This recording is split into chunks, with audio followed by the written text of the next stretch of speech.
Bum, bum, bum. Comics. Live. Comics. Live. The big show. Shawn, let me present something to you on this Do it, Jim. Wednesday. Yes. We got a new program for tonight. We're asking super chats tonight to benefit Jamie's new gold teeth program. Oh, the grill. The grill. Jamie's grill. He's had some dental work done. This is not a joke. He's had some dental work done. This is true. Yeah. Yeah. And he would like to get these two. Yeah. What I'm asking the chat and our fans tonight is, can we get Jamie some gold and silver in the grill? Guys, Jamie needs some Wu-Tang fangs. That's basically what this boils down to. True. Yes. Let's do it, guys. Get those super chats going. What's up, people? Big ass show. Live. Dude, Dean Haspiel on the show tonight. I'm so a comics champion. Yeah. An indie guru, master of the cosmos. Yes. And space. Yes. I love it. An old friend.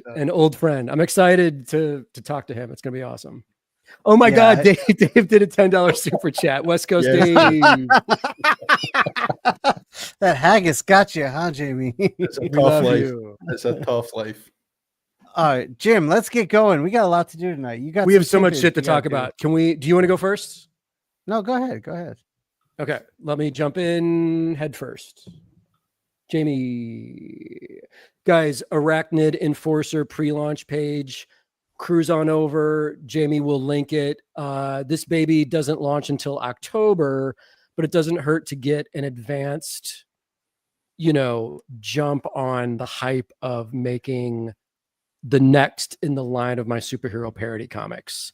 Spooky Halloween themed superhero parody action psychedelic magic on this one. You guys know I'm going to bring it. I'm going to bring it hard. Definitely. Yeah, it's going to be badass. So Shawn, this is the new cover image that I'm working with. I haven't seen this yet. And Justin Stewart's going to help me with the logo. So Defective Comics presents at the top, Arachnid Enforcer on the bottom, obviously. So but that is so once good. this is all logoed out, dude, it's going to look really good. And who colored this one? I did. Oh, that looks great, man. That's like some man. Mignola looking color action. That was my template. That was my photo reference. I love it. It was just Mignola for this whole thing. Like, let me take the Dave Stewart colors. Less is more, man. Right? Like just yellow, orange, red, and gray. So Zoe's in Graphic Novel Pro with us, and she's really getting into Mignola. And someone in the chat there told her about the Dracula book he did from the movie. And so I gave it to her because she's really into it. She's like, these colors are just totally flat and they're amazing. It's like, oh, that's Chiarello. Like that was the era of flat colors. And so I gave her a whole lecture on the flat color era. Dude, that's awesome. But that's effective coloring, man. It's super effective. And honestly, with the amount of rendering you do and the amount of blacks you're laying down, you really don't need more than that. More than that might be bad. Yeah. Yeah. Thanks, man. Although I appreciate that. Yeah, it's really nice. And I do got to say, no one here knows this, but Mike Spicer's just bringing your cover work to another level with the colors. That shit is crazy what he's doing. Yeah. I don't know if I mentioned that last show, but I'm doing covers for Post Malone's new comic book series. They got me and Daniel Warren Johnson and Maria Wolf. I saw Sean Murphy's doing it too.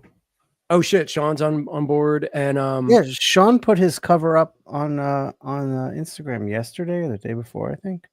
Oh, cool. Okay. But dude, you've seen them, but I got Mike Spicer coloring my covers, and it's so good. It's crazy, dude. It's like a notch up. It's a new level for me that I'm really excited about.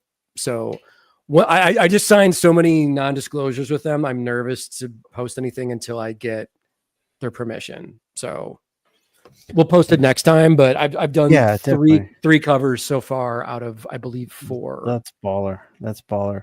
And guys, everyone make sure you're on the notify me on this Defective Comics Arachnid Enforcer Kickstarter. Let's get those follows going. I put the link in the chat, but everything that we talk about will be linked in the description as well for everyone. Thanks, man. And then I think the next one is we have oh, Jamie, can you go to the next? Oh yes, okay. Huge one this week, you guys. Friday night live stream, me, Jazzy Jamie Wood, 7 p.m. Eastern on my YouTube channel, going through 30 years of Grrl Scouts, starting with me reviewing the self-published 1995 joints. Look at that, 30 years ago. Hard to believe. My God, that is awesome. And then so we're gonna watch like the Grrl Scouts TV pilot together, promo videos I made for all the comics, go through the Oni series, the Image series, and basically hang out and have a good time on Friday night. Please join us. Yeah, I love this. This is gonna be great. This is gonna be really great. And Jamie and I did our first one a couple weeks ago with the Savage Street Vigilante. This is up on my YouTube page. Shawn, we went for almost 3 hours. This was not planned. I listened to the whole thing. It was awesome. I thought this was not planned, but we just started going, and it just kept going and going, and everyone stuck with us. We had a blast, and I was like, oh shit, it's 3 a.m. for Jamie. Like, by the time it's just Jamie's just in the chair. I was committed. I was committed. I was there. Jamie was shooting Red Bulls and chewing nicotine gum, and it was awesome. And then Jamie, what else do we got here? Sewer Boyz 2 officially launched, I believe, yesterday. They've already met their goal. These are our homies in Long Beach Ink and Drink crew. Sewer Boyz 2 is a recreation remix of Giant Size X-Men from 1975. So I gotta say, Sewer Boyz 1 really kind of impacted me, and I can almost trace the roots of this show to that comic. When you told me what they were doing, I was like, oh my God, there's a pulse in the indie world that's loud. Like, this is awesome. And then I met Marty, and everyone was doing these bootleg comics, and then Jim's deciding to do his own, and at the same time you're like, let's do this live stream, and I think this kind of sparked the energy to do it. Yeah, I love seeing the creativity behind it, man. It's so fun. But shout out to the Long Beach crew. I'm stoked that they met their goal, and dude, you guys, 28 more days of this. Please hype this, let people know.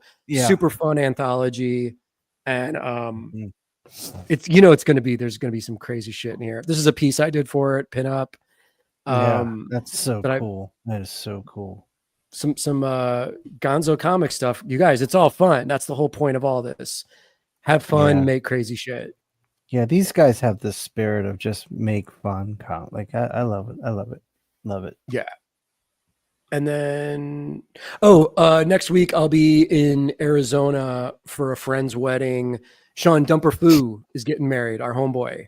Oh, what up, Dumper? Congrats. We love Dumper, the king of Arizona live art. And he's been running the Blunt Club out there for over 20 years, the longest running hip hop weekly event in Arizona history. So while I'm out there, I'm signing at my favorite comic shop in Arizona. Shout out Ash Avenue Comics, Saturday, May 17th. If you guys are in Tempe, cruise on by. I'll be hanging out on Saturday and that's great, signing and shooting the shit with everybody. It's gonna be fun. Jim, we gotta figure out that signing gallery and tattoo thing in New Orleans. I think that'd be a lot of fun. We gotta figure that out. I could schedule that in for sometime this year if you still think you can do it. I can do it. We just gotta pick a time that works for both of us. I'm so down to do it. Okay. We'll figure it out. I mean, Shawn, it's not like we have anything else going on this year. We're no, nothing at all. We're never busy. We're not at all. So slow, dude. I'll get into my day when it's my turn. But yeah, just today, like every day is just crazy. I know, man. And then was that the last? Oh shit! And then, dude, Shawn, I wanted to show this piece off. I saw this. I was blown away. This is incredible. Victor Faro, who you guys should all be following on Instagram, VIKTORFARRO. Victor Faro is an incredible comic book artist, illustrator.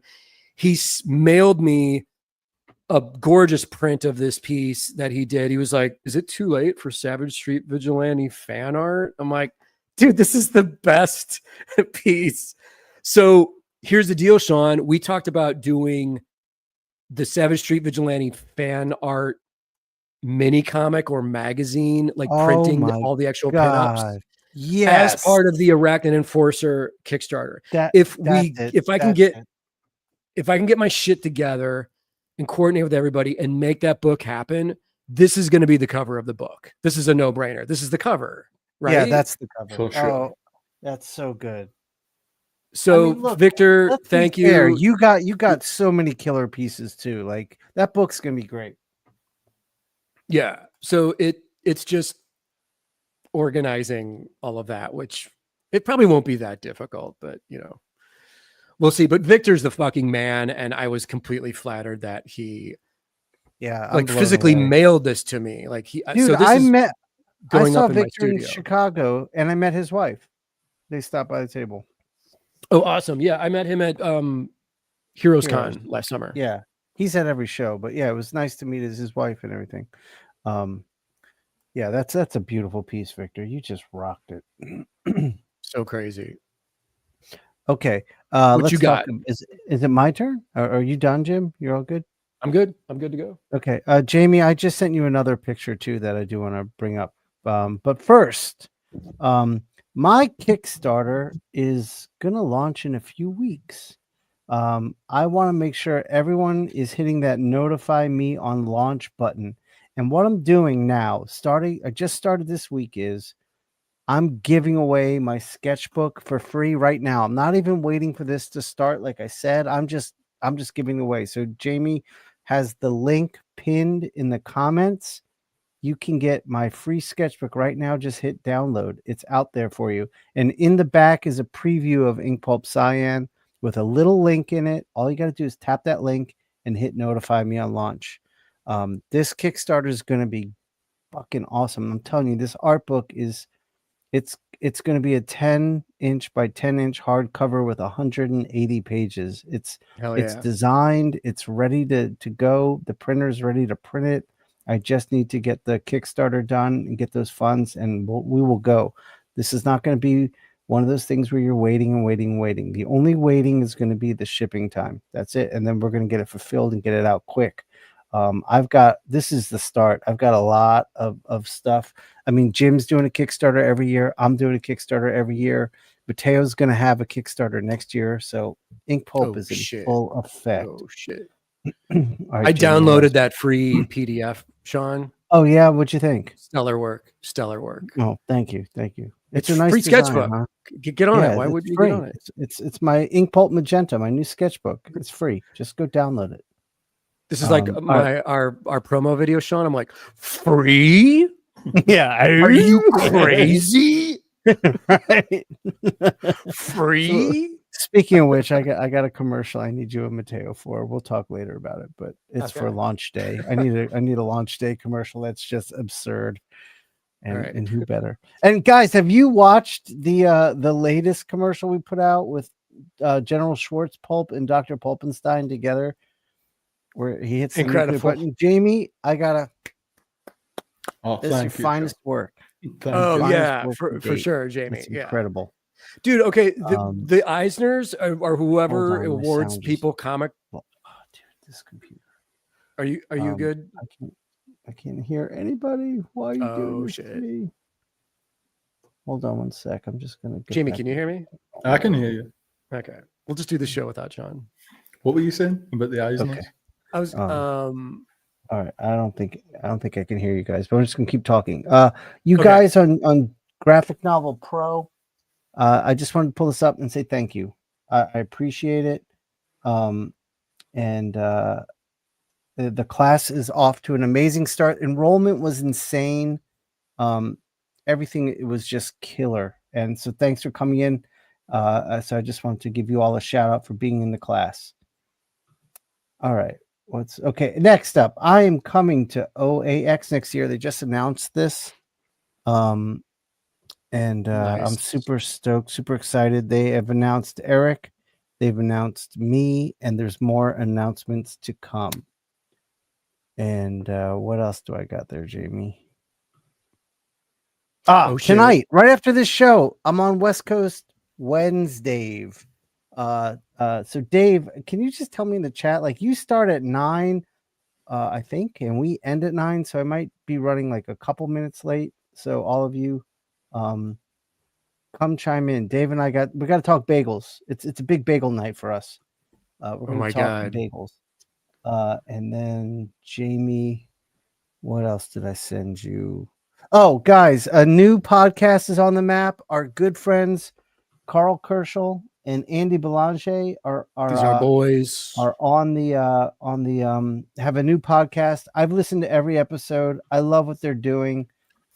They do these deep dives. They had one where they talked about Lethal Weapons is all about indie publishing and their how Lethal Comics, like the failures that they've had, the discoveries they've made. It's really good information, but all of these are great. Hold on one sec. I'm just gonna put my earbuds back in the case and put them back on in one sec because I can't hear anything. I don't know what the fuck's going on. Oh shit. Okay. Technical difficulties. We will live TV, guys. Go through. Can you hear us now? Again, yeah. Hold on. I think this computer is just on its last leg. All right, so please, guys, go listen, subscribe, and listen. Yes, all right. Most definitely. All right, and then Carl of Lethal Comics has his new Kickstarter up. Carl's one of my favorite artists, like just hands down. I mean, he's a good friend, but he really is one of my favorite artists. I think he's incredible. But this book, this is the third installment of Death Transit. This one's about the character Magpie, but these books are all one-shot stories. They're sci-fi horror. They're like ghost stories in like a sci-fi manga setting. They're incredible. Look, and just beautiful. Like, he's such a masterful storyteller and comic book artist. So let's show some love to Carl, because this, I mean, can you believe this is what an indie comic looks like? Like, this is Carl's the real deal, man. This is dope. It's insane. And he runs a really good Kickstarter. And Carl is a big, like, speaking of people who've really influenced what I'm doing and what we're doing with the shows, Carl was on the InkPulp podcast a little early on when it was me, Eric, and Mateo. And that episode changed everything for me. I learned so much. So go back and listen to the InkPulp podcast episode with Carl, because he talks about having a website, having a newsletter, having a Kickstarter, and it's brilliant. His whole business model is great. It's absolutely great. And he talks about, he gives this away for free. So everyone's been reading this issue page by page, week by week, as he's been doing it. And then he does a Kickstarter, and look, it's crushing it already. Yeah, like, that's the shit. There's some lessons to be learned from what Carl's doing. He's so good. Right. Can you hear us now, Shawn? Yeah. I can totally hear you now. Yeah. Oh, okay. I was like, oh, yes. Okay. This is one of our community members, Adam Archer. This looks so great. This looks so good, Adam. Adam reached out to Jamie to just get this in Jamie's hands, and Jamie said, "Do you care if I put it on the show?" I was like, "No, but tell Adam to reach out to me." So any of you guys, I don't want Jamie to get bogged down with like fielding emails and DMs. In Discord, Zoe is there for that reason, and I am always available. So just come right to me, or go to Zoe first if you're not hearing back from me fast enough. Because that's what Zoe's job kind of is, and I want Jamie to. I don't want to get in the way of his stuff. Look at that.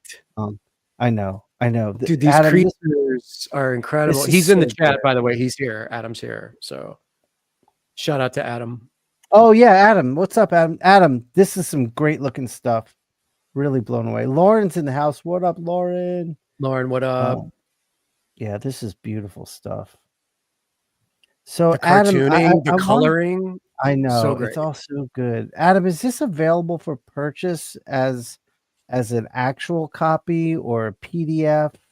let us know. I would love to see the community like start eating this up. It's beautiful. It's the really characters gorgeous. are amazing. The shape language is insane. Love it. Yeah. Adam, let's get some sales going. It's free on his site. We'll kickstart. What does that say? After there's 100. We'll kickstart after. Oh, okay. Yeah. Okay. Oh, after there's 100 strips. Great. Okay. Look, Adam, when you're ready to kickstart, let us know. We're going to drive the community there too. This is my favorite stuff I think I've seen him do. Yeah, this stuff is so good. It's so good. I It's really love it. I perfect love your cartooning. lettering. Yeah, and the lettering is gorgeous. It's so good. Wow. Yeah. Really nice stuff, Adam. All right. There's some Jamie, talented people out there, man. There are some talented people. There really is. Speaking Jamie, of talented people, Shawn. Wait. Not yet. Oh, Jamie, I want to surprise Jim. Oh, so guys, I've had a busy day. I came. I was tattooing today. Like it's this crazy life I'm living now where I get up, I went to the gym, went to the tattoo shop, I drove here, I ate dinner, now I'm on this show. But I want to show you guys what I've been doing. Jamie, pull up the goodness. So we have love it. This is one of the first tattoos. This is so I'm doing a series of Jim's art as tattoos. So this is his, I call it Stoner Bee, which I love. And he's stoned. And Cosmic Wizard Skull. It wasn't a big guess. This is on our homie Jay Turner. Done on him, Jim's Lightning Skull. I did that last week. And what else we got? This is good one. The Goblin. Yeah. This was a fun tattoo I did just a few days ago as well. On Skelegoblin. Skelegoblin. So I've been busy doing that. It's been super dope collabing with Jim on this. It's something I might want to be exploring more of. And I've talked to Mateo about maybe doing some of his too. So it looks so good, dude. I forced all these people into getting my work tattooed on them. I'm getting really comfortable with the machine, with line work. Like that bee, I was really comfortable with doing the line work, and I'm getting more and more comfortable with doing big black fills. That's a little trickier, but I'm getting there. That one's super consistent. Yeah, that's what I mean. I'm starting to get there. So I'm going to be charging soon. So I would love to tattoo any of the community out there that wants a tattoo from me. I'll open my books, and you can book an appointment. I am going to try to tag on little tattoo visits when I travel to a con, maybe in a local shop for a day or two after the con. And so hopefully I can start tattooing as many people as we can out there. But that's it. Very flattering. I love it. Yeah. Kitty Von Lustbaden just asked a quick question. How do you guys feel about people getting your art tatted on people? Like if you got your art on me by my tattoo artist, I think it's flattering. I think it's awesome. I think it's honorable. I will say, as a tattoo artist, if someone's bringing me someone else's artwork to tattoo on them, it's like you're asking me to not do my job. Jim is a different story because I chose to do that. But if your tattoo artist is cool with it, I think it's dope. But also, guys, what the tricky thing is what I put on the page is not designed to be a tattoo. So there's like, even with Jim's stuff, I'm having to make some small changes to things so it works as a tattoo. But yeah, just remember that. Jamie knows what I'm talking about. Not everything translates to a tattoo well. Very true. I've learned that. All right. That in my time. I've held up the show long enough. What do we got, Jim? We have Dean Haspiel. Can we bring him in? The Tower Power. Brooklyn. Yo, what's up? How are you, buddy? Thanks for waiting. Of course. It was great hearing you guys talk about all this stuff. In fact, Jamie, do you have tattoos? I don't have a tattoo. I've got a bunch. Oh, okay, yeah. Okay, that looks like a bunch. I started getting tattoos, Dean, when I was young and dumb and didn't really plan anything and just started they're just put on. I would not recommend that. I would say plan your stuff out, design it out. Well, now at this age, I'm gonna say when I was younger, I would have maybe gotten a bunch of tattoos and not think too hard about it. When you get older and you haven't done it, all you're doing is thinking what would be the first one. And I don't know what the first tattoo would be, you know? Like, dude, for you, I feel like would you go geeky and just go straight Kirby? Would you get some sort of Kirby thing? If it's going to be comics, it has to be Kirby. It has to be, you know. But then which one is it? You know, like then which there's so many great Kirbys. I almost want to say you just need some like crackle coming off your hand, like the power of your hand. You know, that reminds me. I did a con in Nevada, I think, and I remember I decided to get away from my table. And I was walking around, and I saw this cosplayer that was playing Bootsy Collins. You know who Bootsy Collins is, right? Of course, yeah, yes, very much so. Bootsy doll, right here. Oh God, yes, yes. Okay. So I saw this guy. And I was like, you did a great Bootsy Collins. And he said, I am Bootsy Collins. I was like, whoa, wait a second. And I looked at his fingers, right? And there's something I know about Bootsy, which is he has a ring or some kind of jewelry in each finger, on all 5 fingers of his 2 hands, because he locks in the funk so it comes out in his bass guitar. That's what he said. That's amazing. And I looked at his hands and they were all locked up with, you know, rings and jewelry. I went, yo, what the hell? You are Bootsy Collins. I got a picture with him. He was promoting a show that day that he happened to be at. So he went to the Comic-Con and he was hanging out, you know, with a couple of chicks and doing the Bootsy thing, you know. So oh my God, that's amazing. By that. It was pretty awesome. Because we're all students of the funk here. Like I'm a huge P-Funk fan. Oh yeah. And I have a story that I want to tell later, Dean, about because you were at this party, but Paul Pope and I DJ'd this MTV after party at New York Comic-Con in like 2009 or 8.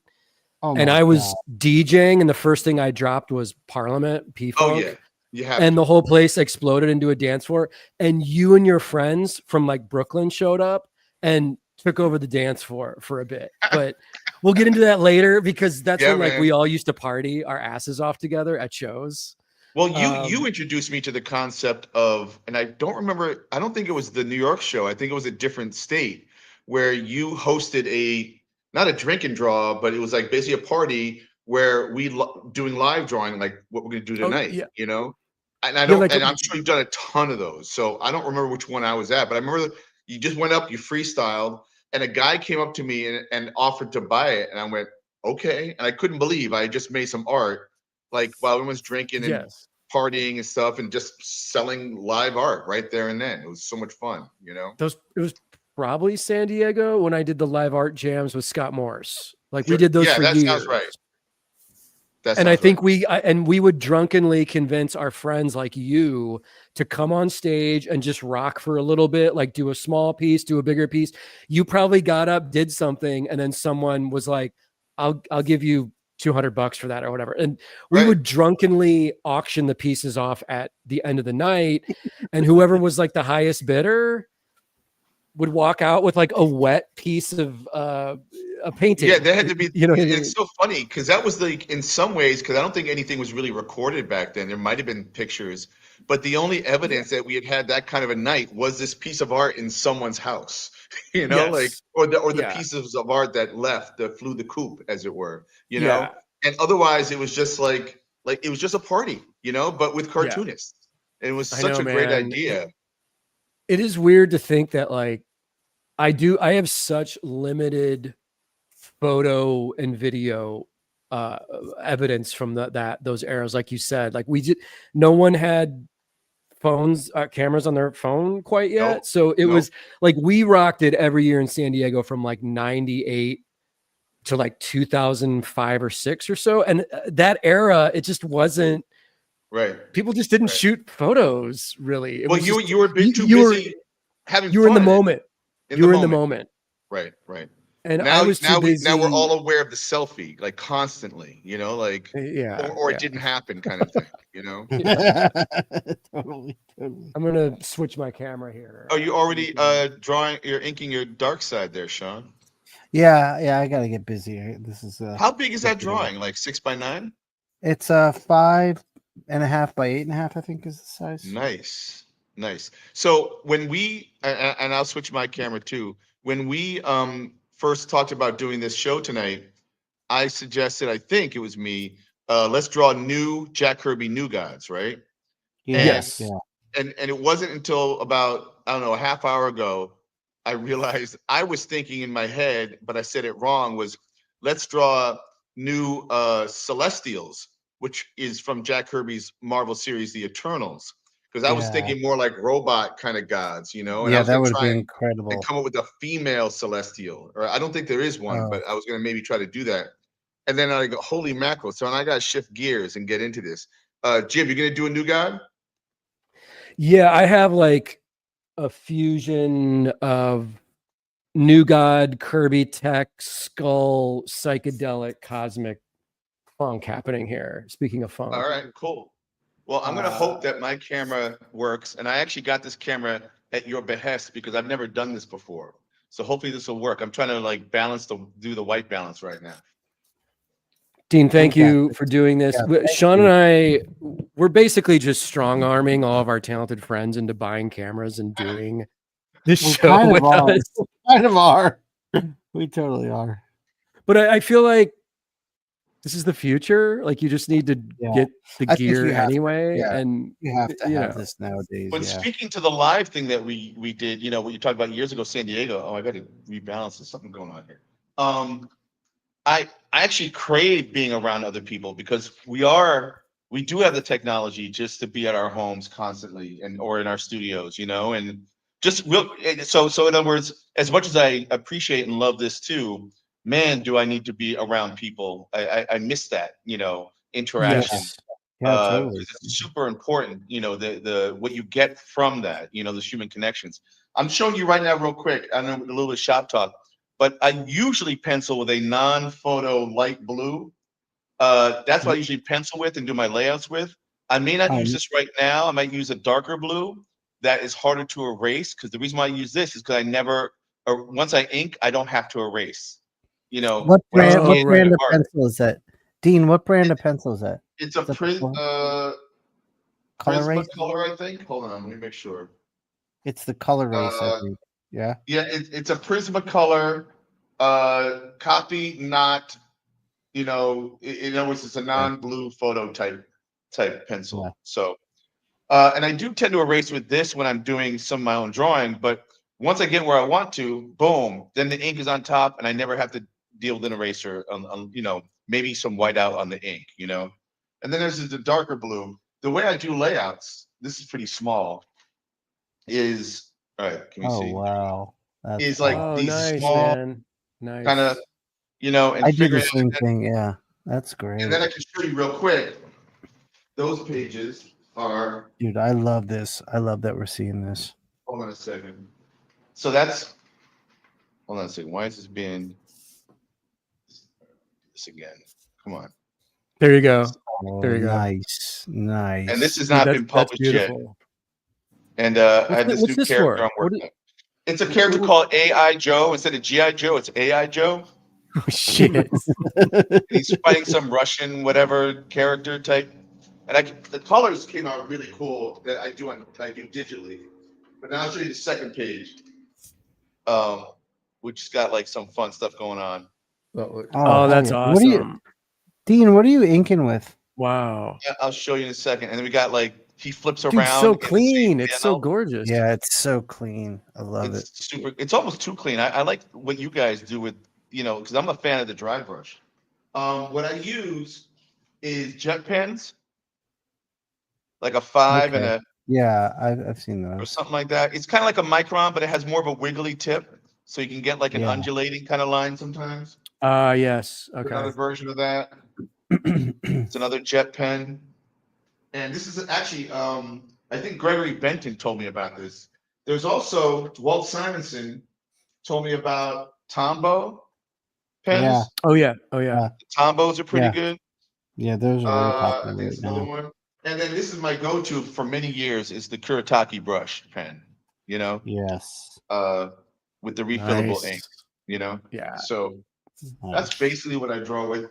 And then because I draw almost like in an Archie Comics kind of line in a way, it's the coloring that I do. Where I add a flat color and then a tone and maybe a highlight, and that's about it. That's as far as I go. And I try to use a limited palette because I don't understand how to use the color spectrum at all. I am confounded by it.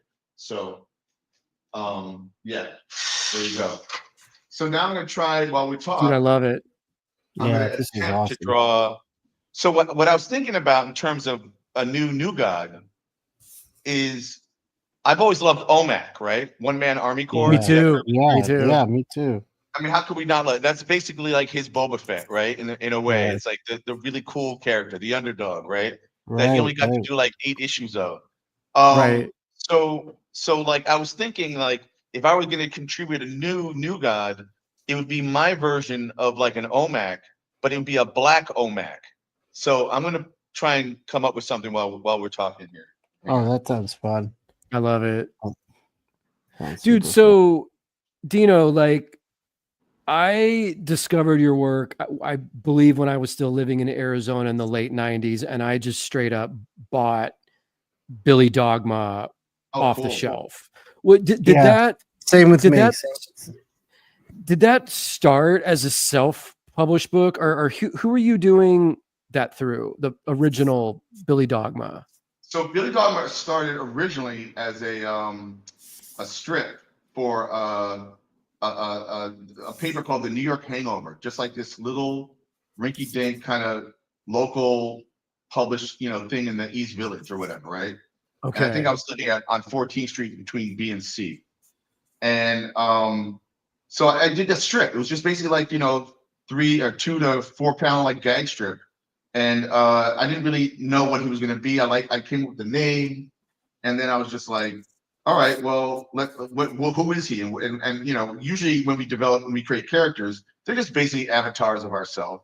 Or I used to say that Billy Dogma was Dean Haspiel to the second power. Like a little 2 over my last name. Right. But also you get to do other things with characters like that because you get to explore. What I call are the emotional truths. There are the facts, right? Where you're culpable to like, the how things happen and when and like time and date and certain things. But to me, the things I like to explore are the emotional truths, which may expand beyond a fact. You know what I mean? Because right. They say feelings aren't facts, but I know that's a good policy, but I also feel like feelings can be factual, because that's what we're left with at the end of the day. We're not like crime. We're not crime investigators of our own lives. We walk away with how we feel about something, and then ultimately, how you get through it is to communicate with the person or the people or the situation that's been bothering you. Because most things that I think we put down on paper is because something is itching at the back of our head, or we're like trying to explore an issue, or I think after a while when you do a bulk of work, you start to see your own trends. You start to realize you're repeating it. You keep revisiting the same types of story elements. So right. That's how I feel. It's where writing often comes from. Or yeah, even man. And like reading, you sent me all this great new material. Let me grab this real quick. Chest Face was a Kickstarter you did recently, correct? Yeah, that was my most recent comic that I did. And like everyone and their mom seems to be doing Kickstarters now, which is great because in some ways, they said for many years that Image Comics was the 3rd largest publisher in comics. I would hazard now it's Kickstarter, or crowdfunding. Right. Yeah, definitely. And it's like people like who've been doing that, but also you had mentioned before like bootleg, right? Like the bootleg comic has become a thing too. Like I feel like in some ways, if you can do a 24 to 48 page bootleg of a character that people like, that's really cool. Like Fife did it basically with Copra, Suicide Squad, and there's Mighty Love King, Fife, dude. Spider-Man. I love his stuff.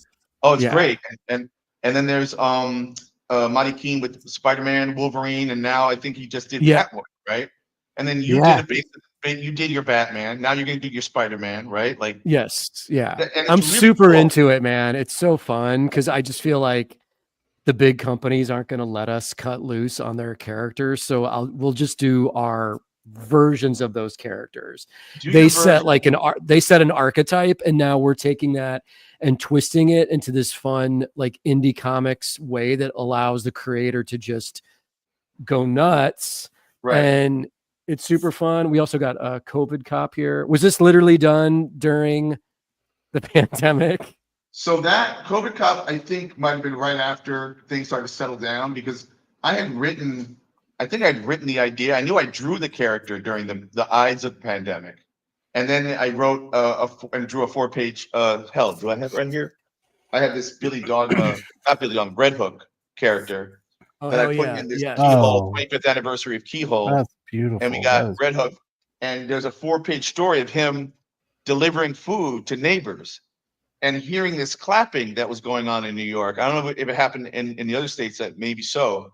And he doesn't understand what that is. He thinks that they're warning him to like duck and cover because maybe something else is coming. And he goes to deliver food, and she thanks him, the neighbor, and he's trying to figure out what's going on here. She's like, no, that clapping is for you, man. It's for all the people, the first responders that deliver food to everyone. Thank you so much. And then he kind of almost breaks down because he's being thanked, for doing what everyone should be doing.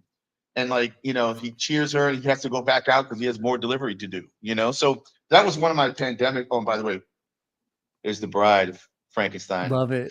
Oh, that's badass, dude. That's awesome. I did this story for Heavy Metal and then reprinted in here. Oh shit, that looks great, man. That's beautiful. Like a silent kind of story, and then I got to draw I don't know what you can show on here, but that's my Frankenstein. You can show it, it's fine. Yeah. Like a mixed bag of human parts, dude, I love the angles I love your camera angles on these panels. Oh, thank you. Yeah. Well, storytelling is where I feel like is my best quality. Like, I don't really love the way I draw. I still, it's a combination of cartoony and me trying to be like you guys, because you have more facility for illustration than I do, But Dean, honestly, your work always kind of felt to me like it was a license to do what I do, because I feel like we have a very similar way of seeing shapes, like they're geometric and angular. And at the time, I was inking very clean, like you were.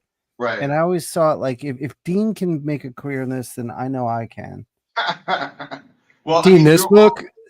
Yeah. Sorry, didn't mean to interrupt, but the Billy Dogma and Jane Legit, the magazine size book that you sent me. Yeah. This one's gorgeous. The colors are fantastic. Yeah. I'll just flip through it. I didn't mean to interrupt what you guys were saying. Oh, it's a limited palette. Like I was saying before, I don't know how to really color. I have a difficult time doing 4-color, So yeah. So if I can find a limited palette and tell a story that way, why not? But to speak to what Shawn said, I think we were just like picking up on what Joe Sinnott was doing on Kirby or Mike Royer, like just trying to get that clean, slick kind of look to. Yeah. And then it wasn't until hanging out with Paul Pope or other people that took the brush and decided, oh, let it spill a little bit, let it be dry, let it not be so slick, let it be more broken, let's call it, Dude, Shawn, look how graphic that is. Look how beautiful that is, man. I know, it's incredible. I love the poster quality of your colors. They're just so good. Oh, thanks, man. Yeah, man, this is super solid stuff. So yeah, I started to I basically say that I quit comics 2.5 years ago so I could lean into Dean, as it were, and start printing and crowdfunding books like that, Oh yeah. And so what are you, do you have a schedule for your Kickstarter stuff? Are you doing a couple a year or one a year, or? I was hoping to do 2 or 3 a year, and it worked out to be about 2 a year, or maybe even technically one. And I'm barely living off of them, between that and doing, little gigs here and there. But I've not been approached to do a series. I've kind of had an allergic reaction to pitching to publishers right now, because at the end of the day, most offers are they're barely in advance. and then they're going to go Kickstart it anyway. So I'm thinking, well, right, why don't I exactly. do that, you know? You're thinking right. Well, Dean, let us know what we can do to help the next time you have a Kickstarter. Like maybe that's when you come back on and we'll raise some awareness on that. Well, I appreciate that, but like, yeah, and like, you know, I was thinking, well, what would my bootleg be? You know, like, because you kind of should be using a character that everyone knows, so they could see, like, okay, what are you going to do with that character? And not that what you would do with that character at the publisher, but because you have the latitude now to just go buck wild, what does that look like? And how are you honoring the character, and how are you making fun of it, and what are you contributing to it? Like, you know, that's the kind of thing I think about when I think about what would my bootleg be? When you were doing no, what's it called? Not Defective. What's it called? Defective Comics. Yeah, Defective Comics presents. Yeah. When you did that, what were you thinking? It started as a joke of me just wanting to make a bootleg Batman comic book, 20 pages that I was going to sell at New York Comic Con. And then I started showing the work around, and everyone was like, you know, from Shawn to Jim Rugg to everybody who saw it was like, dude, this is a Kickstarter book. Kickstart this, really put it out there into the world and get more eyes on it than if you just self-published it and had it at your table at a Comic-Con. Like, make this an official release as a Kickstarter. So I did, man, and it worked out really well. Like, I'm really glad that I did it, you know. And like in like what's the fan response? I know it did well, but have you gotten responses? I know it's been out for a little while. Yeah, I think the overall response has been like, this book is crazy, unique, hilarious, fucked up, and super fun. And it seems like everyone here in this community is down for me to keep doing more of these. And I'm assuming I'll have the love and support of the audience that I've built, you know. Dude, if people were talking smack about it and not happy with it, I don't know if I would be continuing on with this line of books, because it's such a specific thing to do, you know, to make parody comics. So, but I'm also just trying to make it be the most fun and the most me thing that I can do, you know. But do you feel like it helps galvanize to your other work? Like, is that part of the point? You're like, you know, DC and Marvel do not need your help. You know what I'm saying? But like, so you are, like, in some ways, in a weird way, you're also helping, you know. It's like, why do they still make Coca-Cola ads? Everybody knows Coca-Cola, right? Like, but they do to remind people. And in fact, I would even hazard that right now, you know, I haven't read Absolute Batman, but I'll bet you Absolute Batman is kind of like DC's way of doing a bootleg of Batman, you know, like pretty much, yeah, I think so. So so how do you you know, turn that into, okay, you had fun with a character, and people want to get it and hopefully then check out your stuff. Do you make that available, or do you turn that into, like, well, maybe I'm gonna do my own version of a Batman character? Like, a lot of these characters sometimes come from a failed pitch or an unsold pitch, and then you decide, oh, I'm gonna shave off the serial numbers, you know, and do my own thing. Right. Do you guys ever do that, or do you feel like, I mean, there are definitely some pitches I've done that I cannot use for anything else because they're so specific to a character, you know? But where do you land on that? You know, it's funny you brought that up, because I've taken character designs that I've done for animation pitches in the past that were either optioned or they weren't optioned, but they didn't go anywhere. And then I've reused those characters in other projects that I've done that did see the light of day, that were published as comic books or other things. Or so for me, man, like, I always have a library of the work I've done, and I'm not afraid to recycle from myself, because most people don't know that it existed somewhere else. You know what I mean? So you have that like backlog or you know, in the drawer, as it were, you know, like sitting there waiting to, like, oh, maybe I can use it for this, you know, or shake it off and dust it off and see where I can take it next. Yeah. And man, I wanted to ask you, I know you do a lot of freelance work, and one of the things that fascinated me when it was happening was you became friends with Jonathan Ames, right? And your artwork is featured on the HBO show Bored to Death. Oh, right. That's right. And Zach Galifianakis is a comic book artist in that show. And if people didn't know this, the artwork he does is Dino's art. And I provided all the artwork that Zach, and he's loosely based on me, and some backstory was derived from my own life story. And then actually recently, Jim Dugan, a good pal of mine, you may know Jim, he commissioned me to do a Bored to Death. I don't know if you can see this, a recent Bored to Death piece of art for him. Oh, wow. And so you got your Ted Danson, your Jason Schwartzman. I love that show. That was such a good show. Come on. And you got your Zach Galifianakis. Come on, what's going on here?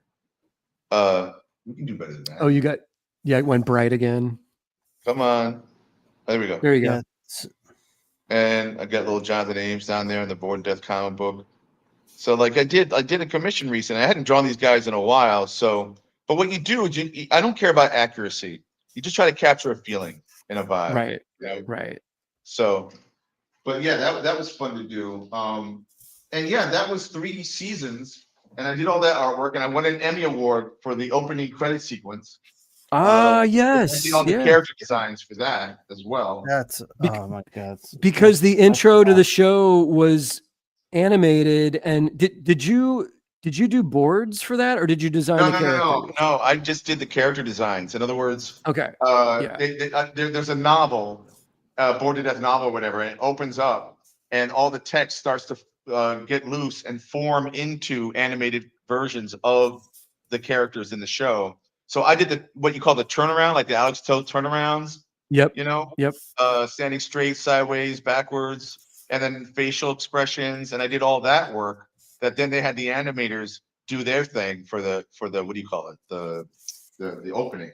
So, and then we got nominated for an Emmy and won, and that was that's awesome. I got taken to the Emmy Awards, man. Can I tell you a really crazy story? Please do.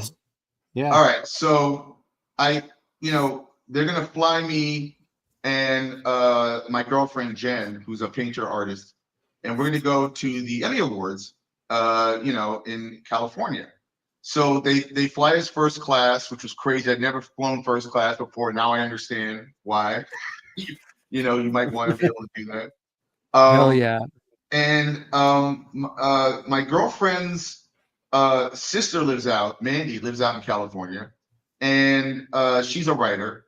And I forget, it was their cousin or some other family member happened to be working at what do you call it? For David Milch. You know who David Milch is? He did yeah. What was it? Deadwood Hill, was it Hill Street Blues or NYPD Blue, and these great TV shows, right? And Dean, sorry to interrupt you, but your cameras went blown out again. Can we try? I know, I see it right now. I'm like, what's going on here, man? Come on. Usually when you cover it with your hand, it fixes for a bit. Come on. Well, look, there's a little bit of a figure there. I'm gonna start working in blue in a second. I mean, a darker blue, so we can see it. That's what's gonna happen. I'm gonna thanks for the heads up. So anyway, they have a family member working as an assistant to David Milch, who has an office. And when we got off the flight, we got invited, before I would go to my hotel room, we got invited to go visit, Milch at his office. He was working on a show. No what was it called? It was about horse racing. Luck. It was called Luck. Yes. I remember. So anyway, what do you call it? We get into the car service, and it drives us over to his offices. We meet Cece, was the name of the family member, and she walks in. Oh, and part of the reason, this is the other thing that's crazy. Part of the reason why we're going is because David Milch likes to use real people, like real, to act in the backgrounds or give him some lines to create authenticity in the show, right? And he also liked to work with other types of directors, like documentarians and all kinds of different types of folks. And he would bankroll that himself. Anyway, he had hired a woman who I think it was a documentarian, had done horse racing and was going to direct an episode. She happened to be in New York. She went to a cafe where Jen's art was hanging, and it was a painting of a horse. She bought that horse from her and gifted it to Milch as a gift. Anyway, cut to, we're getting off the plane, we get into this car service, we drive over to his office. I get to meet my hero, David Milch, and like Jen and Mandy like are aware of who he is, but not like, you know, it's like Jack Kirby to me, you know, like, oh my God, right? So he sits and hangs out with, sitting on his wall in his office is Jen's artwork. So Jen's like, crazy. Hey, I did that, whatever. And they're talking. And he shows us the first 45 minutes of Luck, a rough cut of it. He's sitting in the middle of the floor with all these scripts and everything. He starts asking us questions. He asks about me. What do I do? I'm a cartoonist. That's cool, blah, blah, blah. Mandy, what do you do? Mandy's like, well, I'm a writer. And, you know, I write about this and that. He says, you know what? Show me some stories next week. You know, write something for me. Okay.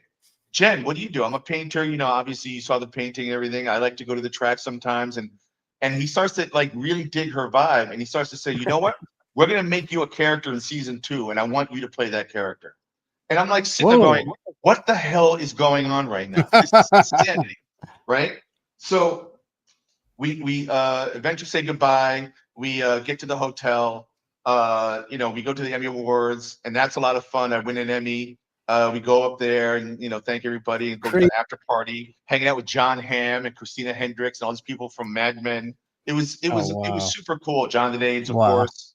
And then, you know, cut to, I'm back in New York.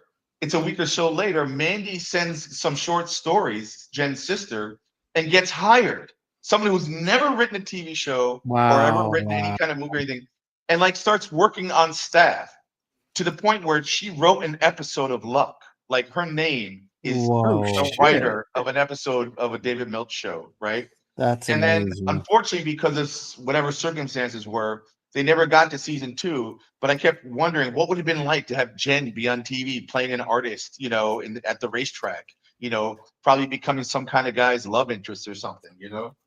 It was that is wild, man. That story. Yeah, that's crazy, bro. I mean, and it's all about just opportunity and showing up. It's crazy. Yeah, dude, Dino, do you remember like what year? Do you remember what year that was? What that of the Emmys? I want to say like 2008, 2009, maybe. Okay, yeah, okay. You know, I think. So that's wild, man. I mean, time escapes me these days. I don't know about you, man, but like. Oh yeah, yeah. It's crazy. Like you'll be like, oh, that happened like last week, and it was 9 years ago, and you're like, wait a second. Yeah. You know. I mean, I know COVID also messed us all up in terms of time and stuff like that. But still. In a major way, yeah. Yeah, totally. But yeah, so that was fun, and you know, I mean, I talk to Ames all the time. You know, he's one of my best friends, and he's working with me on something that I can't really talk about right now. Oh, right on. Okay, cool. Oh, hell yeah.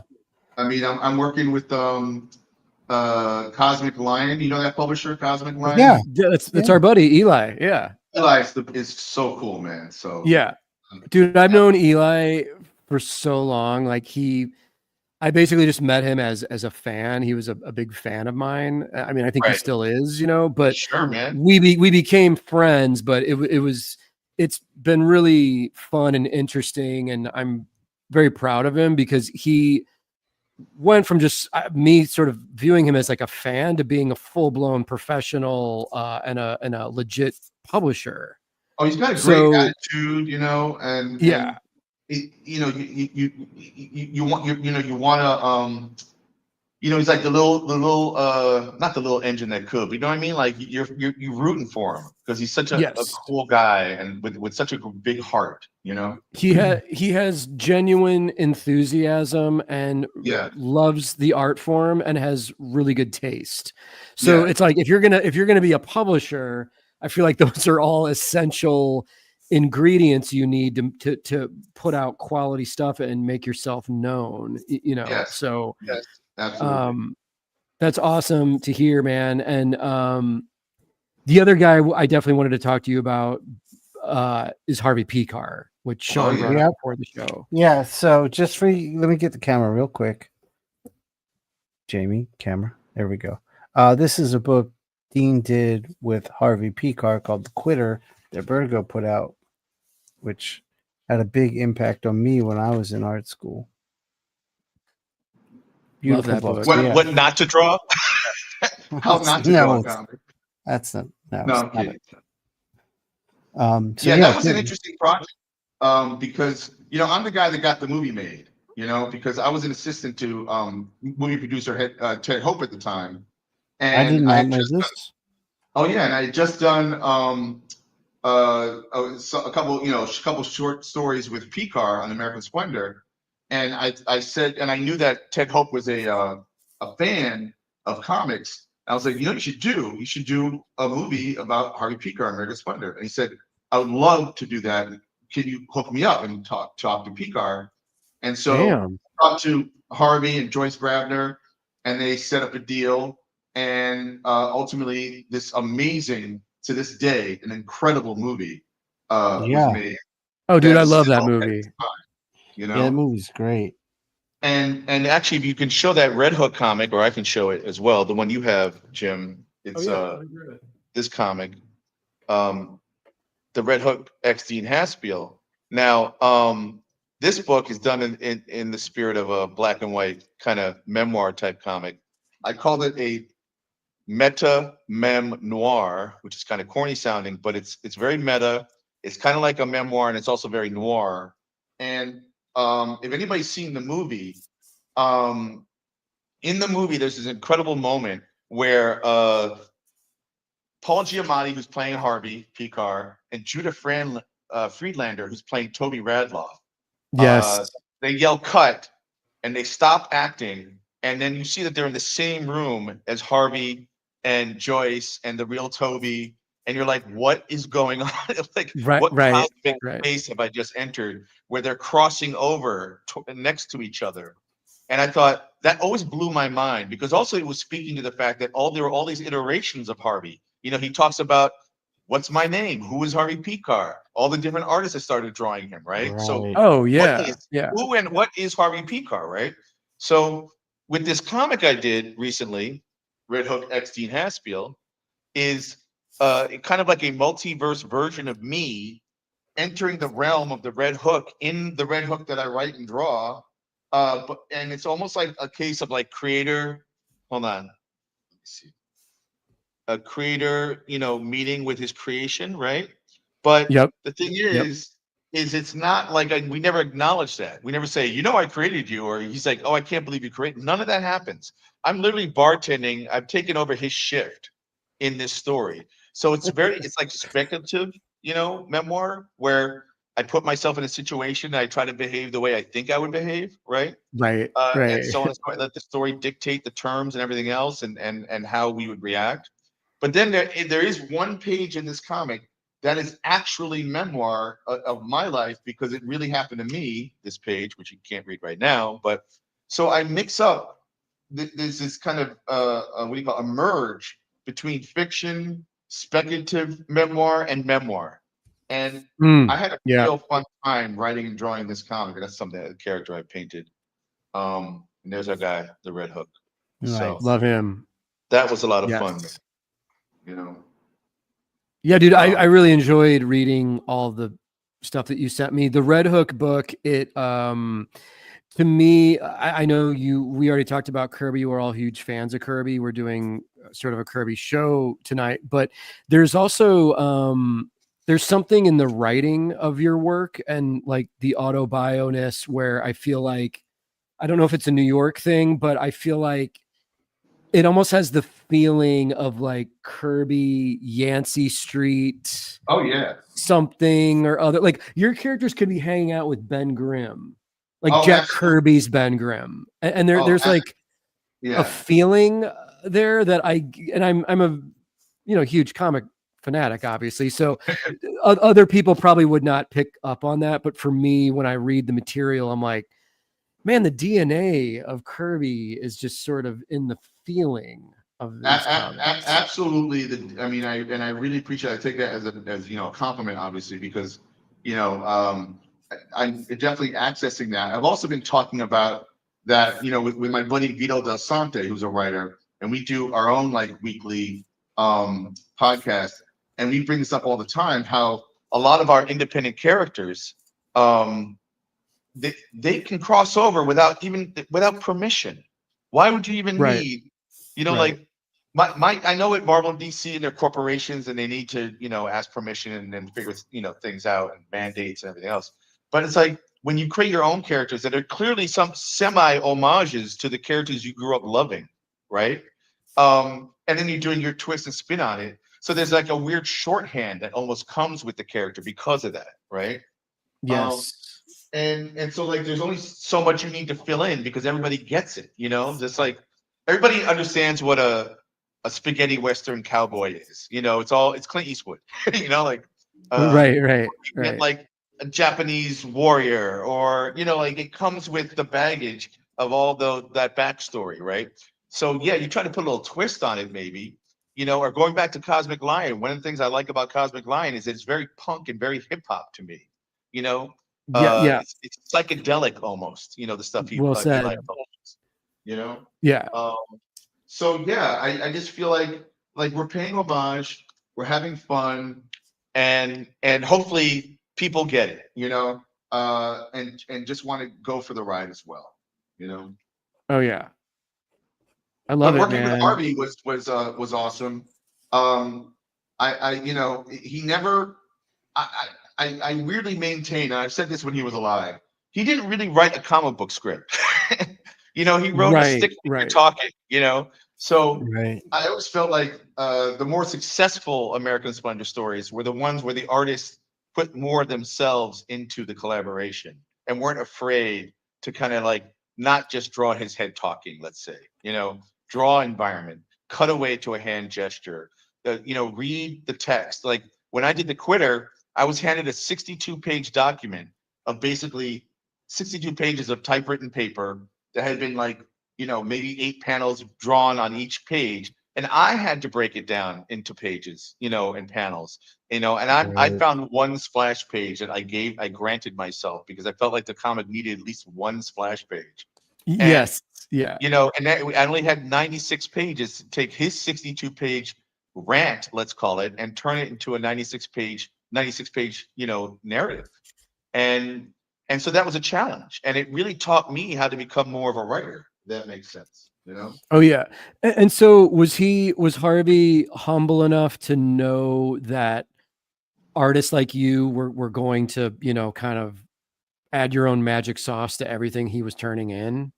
I'm sure he was aware of that, although there were a couple of times where we had arguments because, like, I remember one time he wrote a story about him and whatever. His parents went to a store, and then he, as a kid, went behind the store, met up with this other kid, and they started throwing rocks at each other, right? So, okay, I'll draw that. That's fun. I did that, and I drew it, and then I handed in the art, and I can't remember if I drew the kid as being black or I think they were black, the family, and he was and or maybe Jewish, either or. He said, no, the kid is either black or Jewish. I can't remember right now. I have to look it up. And I was like, Harvey, you never wrote that in the story. You never declared whether or not, what they were, as it were. And by the way, it didn't matter either. I mean, maybe contextually, now that I'm older, I'd be like, oh, maybe if he's supposed to be Jewish, then yeah, maybe that there's some context to that, or subtext. But that was the kind of thing. He was pretty open with his scripts. I don't know why this is just blanking out on me again. Like I was thinking, Dean, is there a light shining on your desk maybe that we could turn off? Oh, you mean a lamp? Yeah. Like that. I won't be able to see, but hold on. Let me see if I can ink. Maybe I can try to do this. Anyway, oh yeah, this is going to be hard. You can turn it back on, but whenever it blows up, if you just cover the camera for 2 seconds and then uncover it, it fixes itself briefly. Yeah. Hold on. Wait, do this. There we go. No. See what happens? This is so weird, man. Well, whatever. I'm having talking, to be honest. Like Dean's already ready to upgrade. Yes. Oh, yeah, right. You mean in terms of cameras? Yeah, the next show is going to be fucking incredible with our new camera. Oh no, we're gonna have production assistants and clapboard and everything. Hell yeah! Actually, that would be awesome if we got a clapboard, Jim. Did you guys?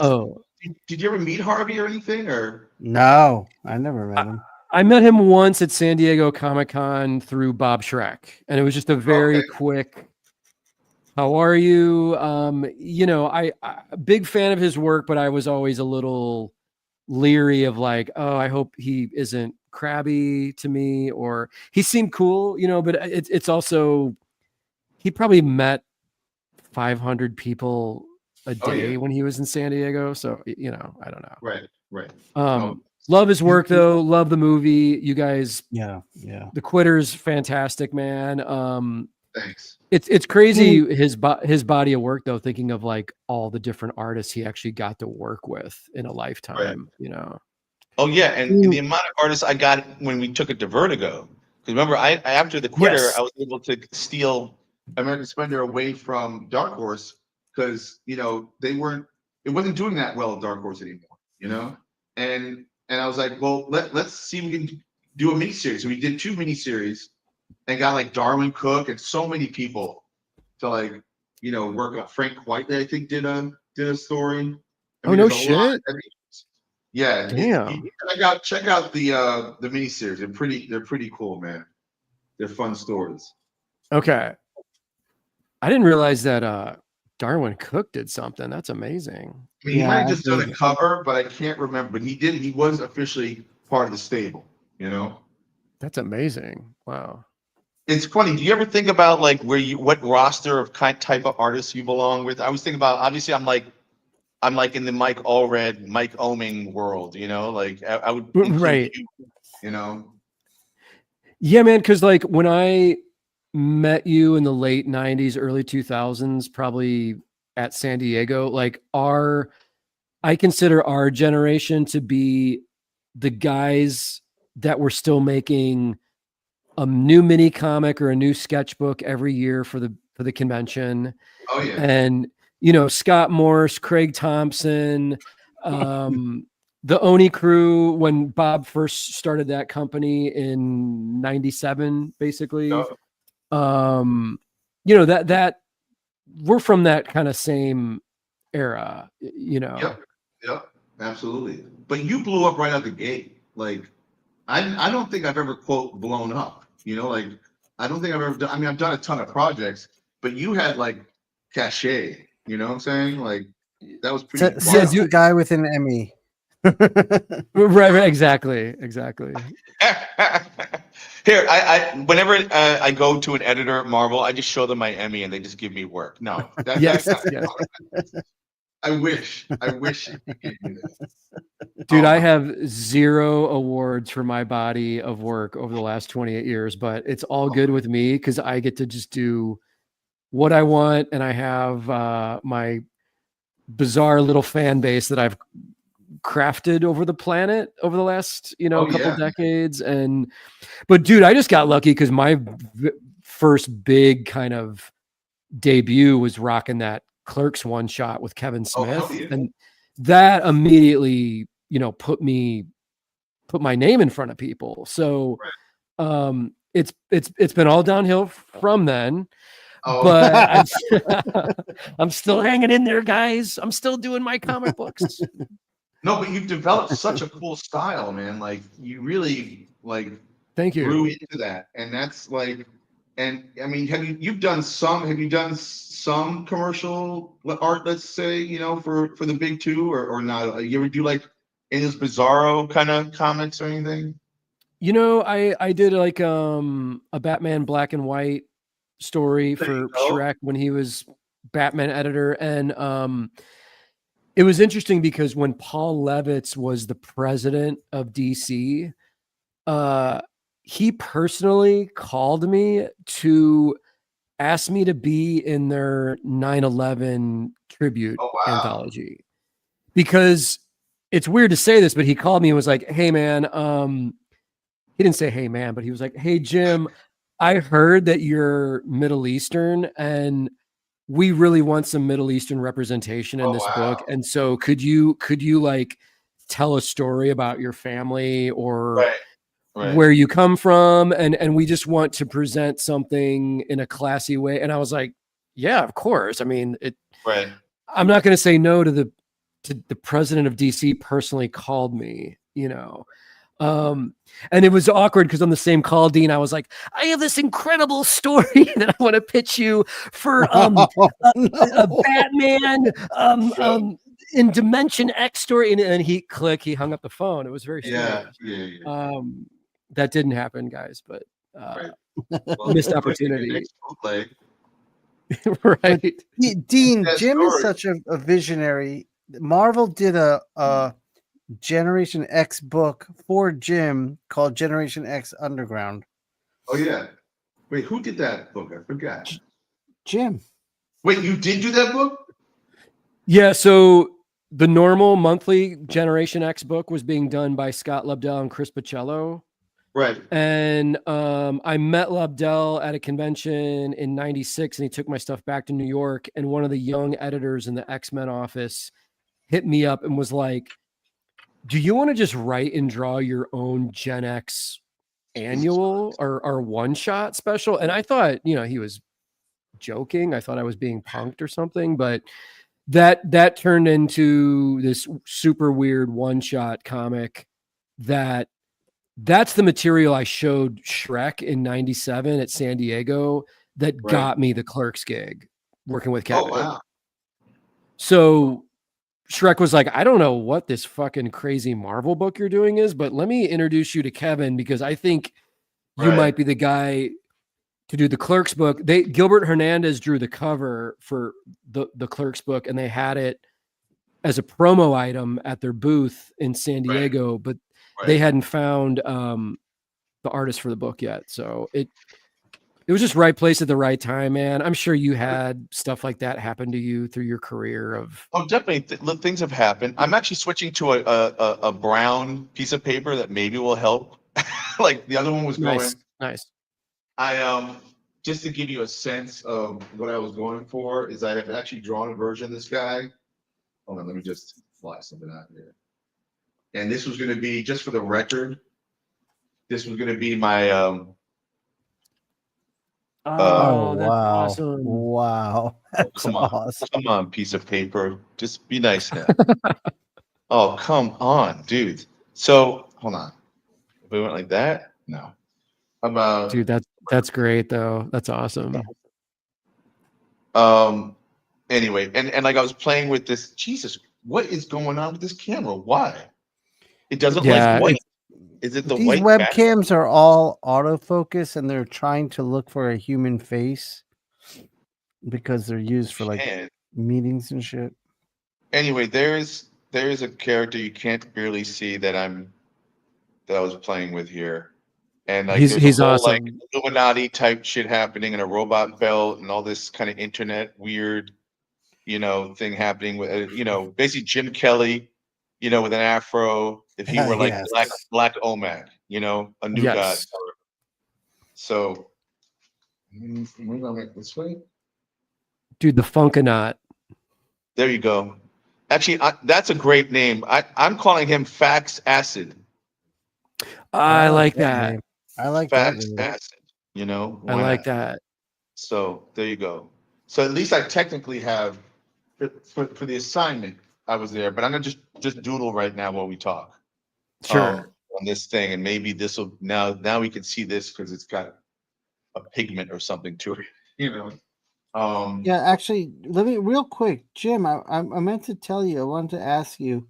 Did you see that Logic directed a movie about a record store, and they're comparing it to Clerks, and like Kevin Smith is like applauding it. Did you see this? No, I don't know anything about it. It's called. It's a what? It's a movie. I don't know if you know the rapper Logic. I've heard of him. Yeah. All right, so he made an indie film about like owning a record store, and it's just about these like two loser dudes who like the owner and his buddy that work there, and it's it's a very independent film, and everything I've read about it says it has the feel of Clerks, and I saw like Kevin Smith like giving it a lot of love. Nice. That's cool. That's cool. And he, Logic wrote and directed it. Like, it's crazy.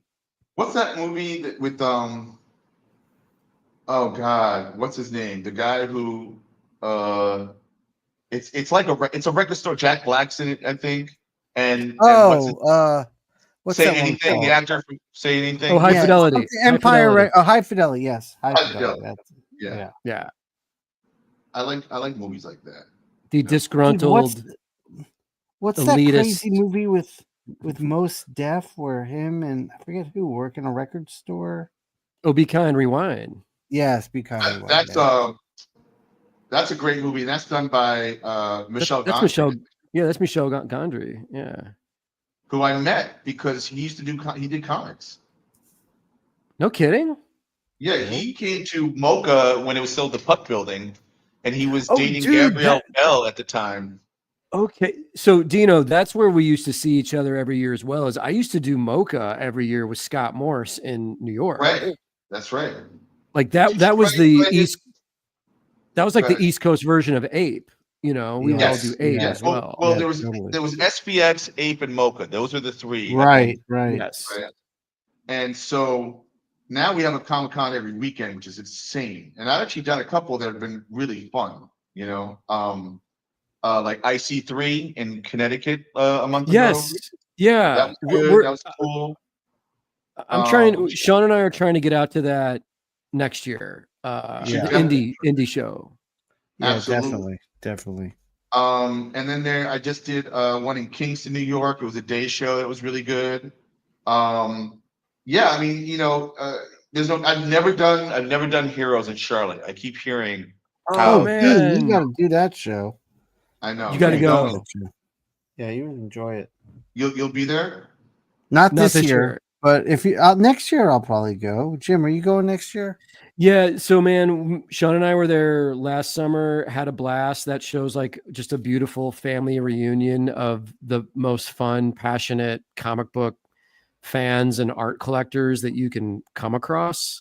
Right. All positive, super beautiful and wonderful. I recommend anyone who loves comics go to Heroes Con. And I usually skip a year. I usually do it like every other year. So I'll be back in 2026. I don't do it every year because I don't want to wear out my welcome there. So I feel like it's a lot. You see a lot of the same people and same buyers. Sure. So I want to keep it fresh and always, you know, just have a little bit of a grace period of waiting it out for a year. Well, and you can afford to do that because I always figure like, you know, obviously you're probably maybe doing other different shows, but like if you know you do well at a show, regardless of, I mean, aren't you producing new material every year somehow, at least one thing? Yeah. So the tricky thing about Heroes is, Dean, they bring in so much amazing talent that the money that like the collective pool of money that's there to spend on artists is spread out much thinner. So I just did Picks. I just did Brooklyn Independent Comics Showcase at St. Mark's Comics. Marty was there. I saw Marty. Yeah. And the same thing kind of happened, I think. And I love the show and I love the people, but they exponentially grew it out so that like, oh my God, if it was 100 tables, it was like now 400 tables. So that meant that a lot of our customers now were behind tables.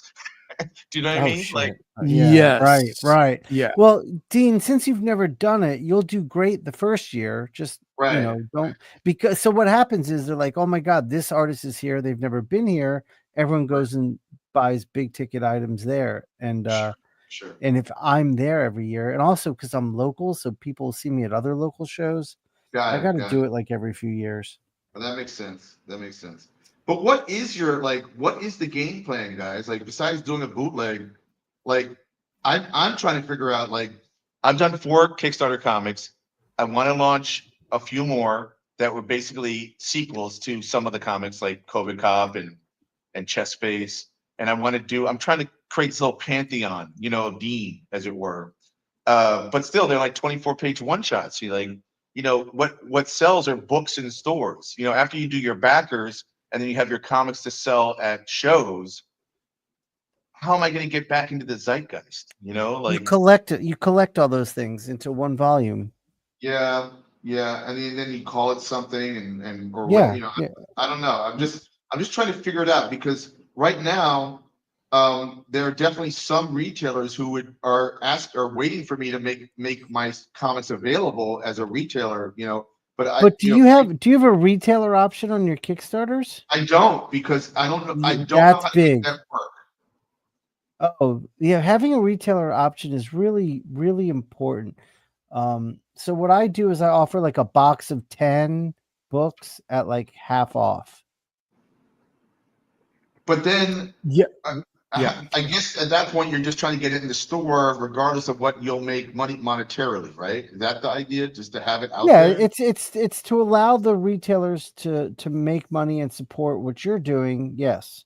Right. But then you can also set up signings. Like we're going to do right now, we're talking about a little InkPulp tour next year, me, Jim, and Mateo, and we'll go around to comic shops, and we'll have all our own like self-published stuff, and we'll do a signing, and it'll bring some people to the store, and it'll be a good event. I mean, you asked like, what's the plan? My plan is to be doing just this, having the shows that we have, like building and growing this community we've built, and self-publishing our own work. Like I am totally out of the idea of being involved with corporate publishers, bookstores. Like I come from all independent stuff, and all I ever really wanted to do is write and draw my own comics. And being a freelance artist at Marvel and DC, I just got so far away from that. So now I just want to own everything and control everything for the time being. Right. And I'm not as familiar with your work. Do you write a lot of what you draw? I mean, that's what I came in to do, but the only thing I published that I wrote was a short story that was in Heavy Metal magazine.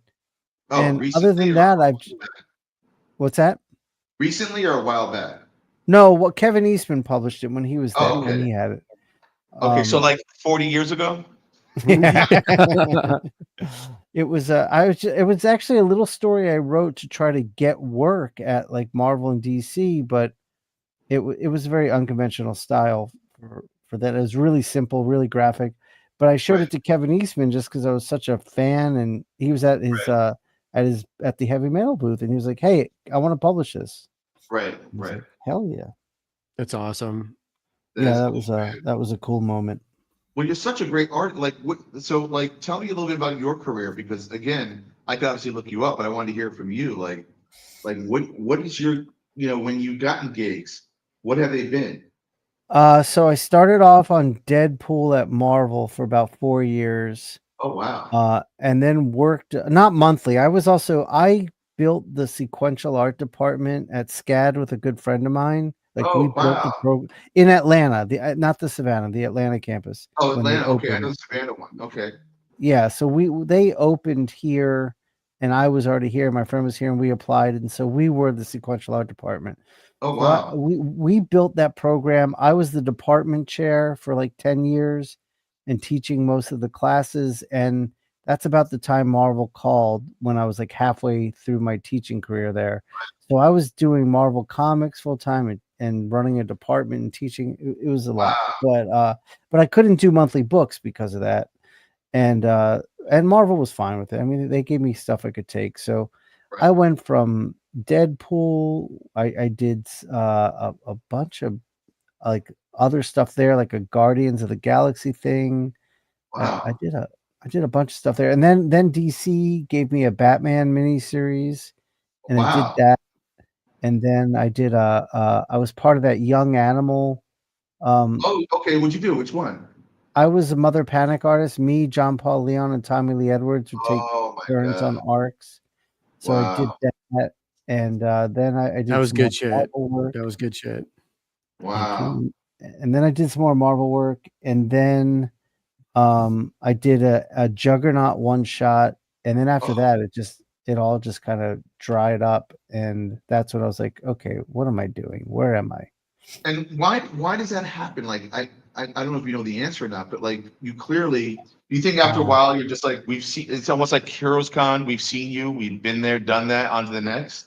Well, I think it's this. I was an Axel Alonso hire, like Yep. when Axel was editor in chief, and Axel Right. was like really, really like a managing me there, like giving me, like kept me busy and Right. always had me on something. And I Right. think when he was let go, I think people worked with me because of that. And I think when he was let go, that was the end for me. Oh, that sucks, man, because you're so talented. Like, it's insane. Oh, thank you. It's weird, man. So that means like to corporate, it's like if you're one of Axel's boys, when he goes, you go regardless of your talent. That's what I felt like, because the thing that really hurt was after, like, it just dried up like immediately, and I had no money coming in, I had no jobs, and I would email editors that like I had worked with for 10 years at that point. They knew my kids, like, and they couldn't even respond to me like, Shawn, I'm sorry, I just don't have anything. It would just be silence. And that's when I was like, this is some bullshit. I gave my life to this, and for what? Yep. So that's when I was like, all right, well, you didn't get into this to do that. I mean, the reason I went to Marvel and DC was, being a fan, I always wanted to play with their toys. But I wanted to write and draw my own stuff. And it was like Hellboy and Sin City were the books that were talking to me. And I was like, all right, you got to make a name for yourself at Marvel and DC. And then you get a small publisher to take a chance on you. Right. And so when I hit this like bottom, like when things dried up, I was like, okay, everything's changed. I can do my own thing. I just need to figure out how to survive and make it happen. And that was about 2020. And I made a 5-year plan. And honestly, it's kind of freaky how it's 5 years later and everything, like as of last week, is starting to really work. And it's going to soon afford me the ability to write and draw my own books on my own. How long you been doing this podcast? The live show with Jim, it's not even a year yet. And it's been a huge. And then the podcast I have started with just me interviewing people. That was probably 10 years ago.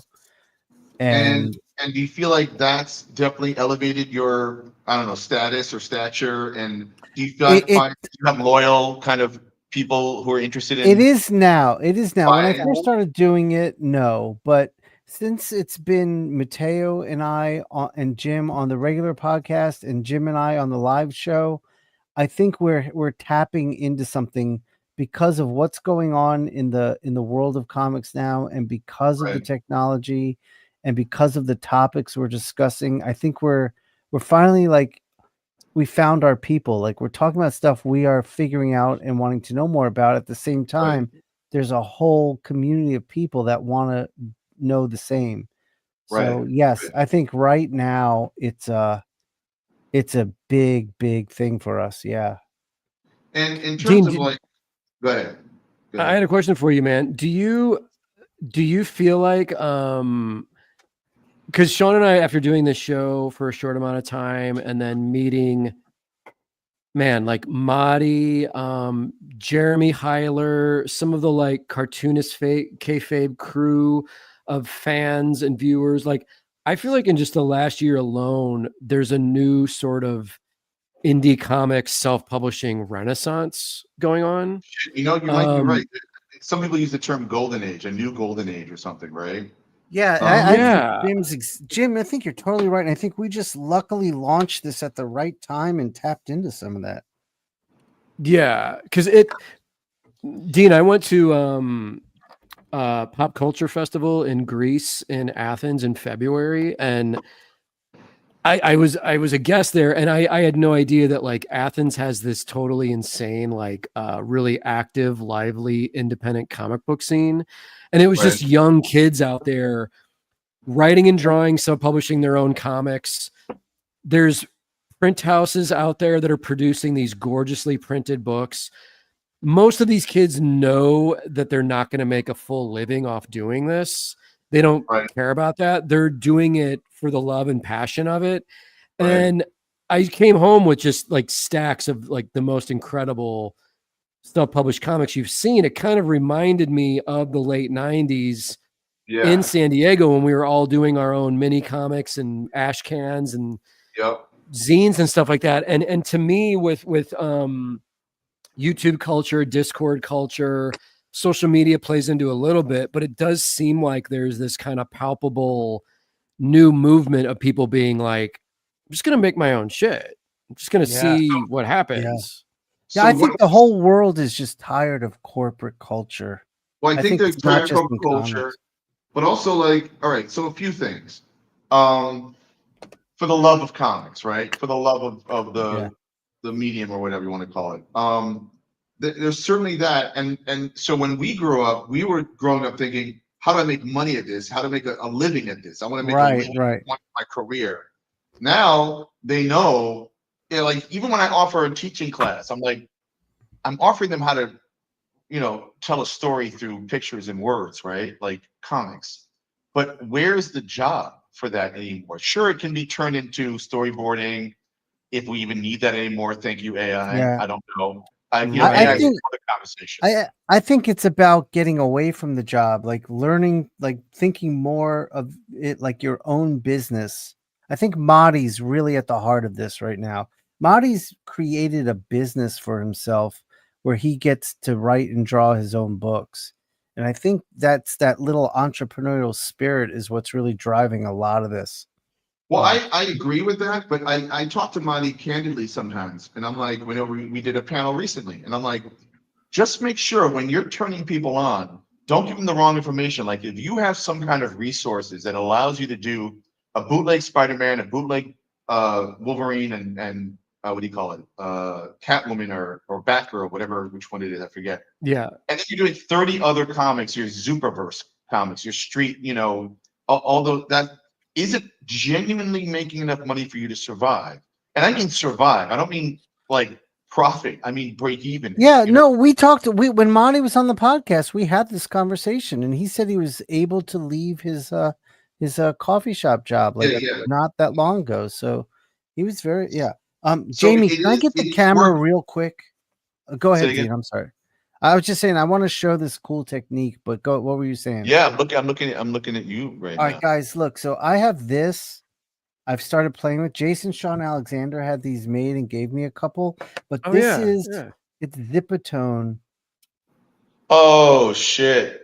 Yeah, I have this archival ink, and I just load it up, and I just stamp it down.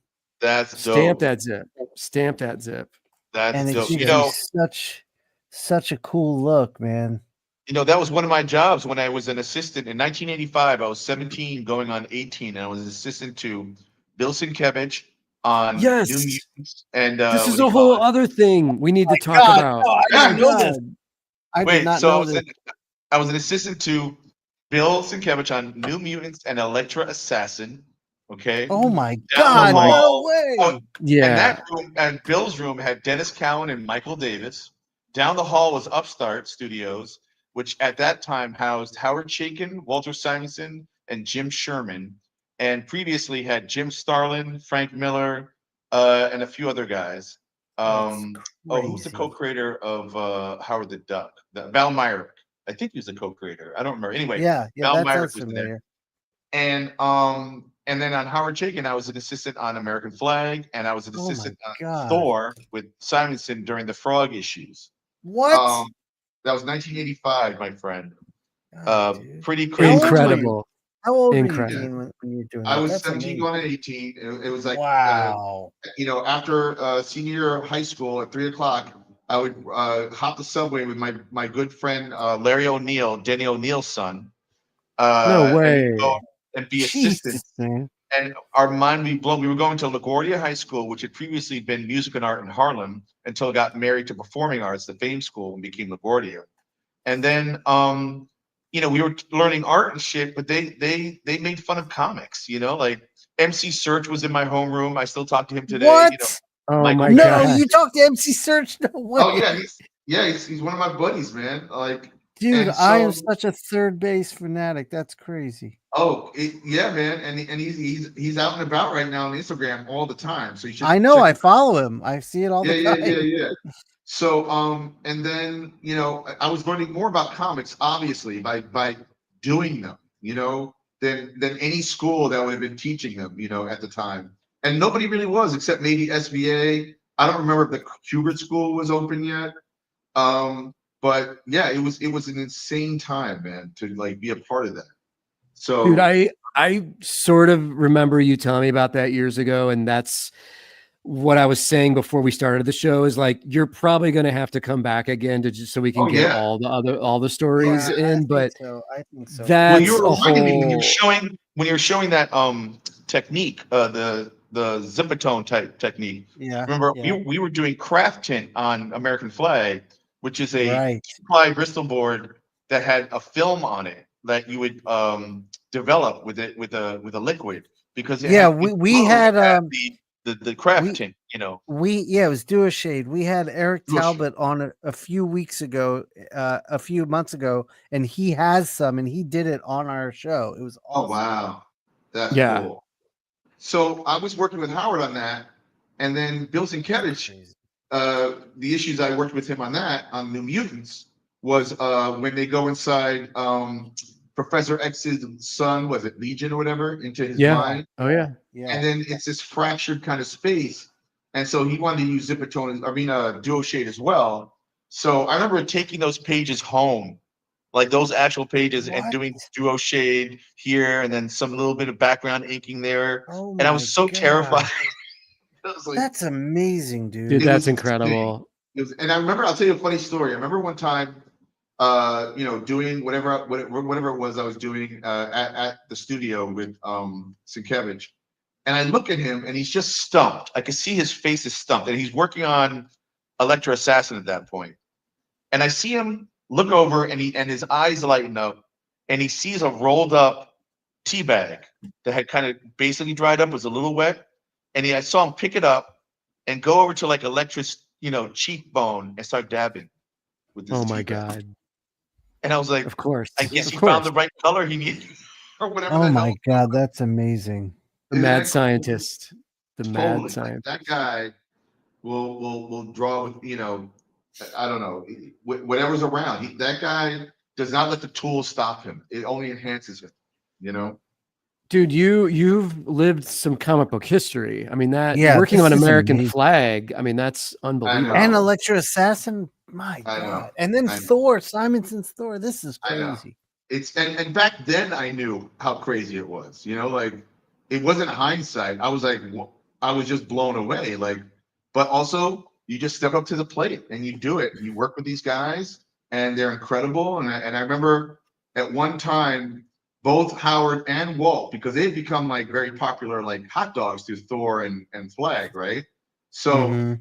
DC offered them to pitch to take over the Superman franchise because of Oh, they wow. love what you know, Simonson had done with Thor, and obviously Howard's American Flag was. So I remember Simonson's pitch of the first issue of his Superman was going to be, you're going to tell the entire origin, and like once again, and then all the famous battles of everything he ever done, and on the last page, we turn the last page, Superman was going to look right at you and say it was all a lie.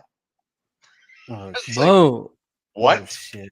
What's going on? And then Oh. I don't remember what his notes were for the rest of his pitch, but DC immediately said no. Like, there's no way. Oh, no.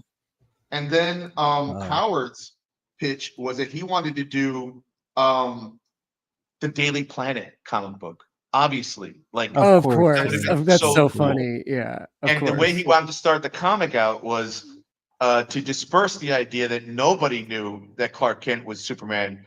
It was that everybody knew that Clark Kent was Superman, and that nobody was saying anything to Clark, just to let him have his little funny fantasy. And That so it was going to sounds be like Superman flying around, That's awesome.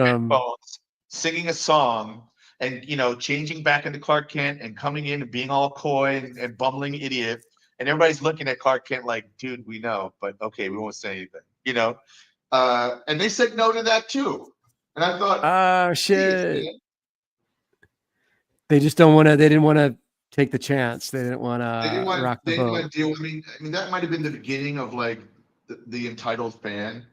You know what I mean? Like, Right. that. Everybody gets so afraid of fans. I mean, on the one hand, I guess let the wallet speak, but I think it's fun because everybody knows at the end of the day that eventually you're gonna put the toys back together after you break them. You know what I mean? Oh yeah, with the characters. And I feel like yeah, those are the comics we grew up on, where it was just off the wall, crazy fun, and it didn't matter. Now they take it so seriously. So serious, like it's not fun, man. Like what comic I bought recently was that Martian Manhunter. It looks so cool. I haven't read it yet. Have you seen Oh, it? dude, yeah, it's great. Yeah, it's great. That comic's great. I did a cover for issue 3. Oh, that's shit. wild.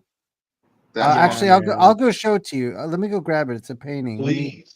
Finish But this that looks like a lot of fun, man. Like that's an unexpected comic, When they gave me the gig, they sent me the PDF for like the thumbnails for issue 1, and I was like, "Is DC really doing this? This looks so awesome and bizarre."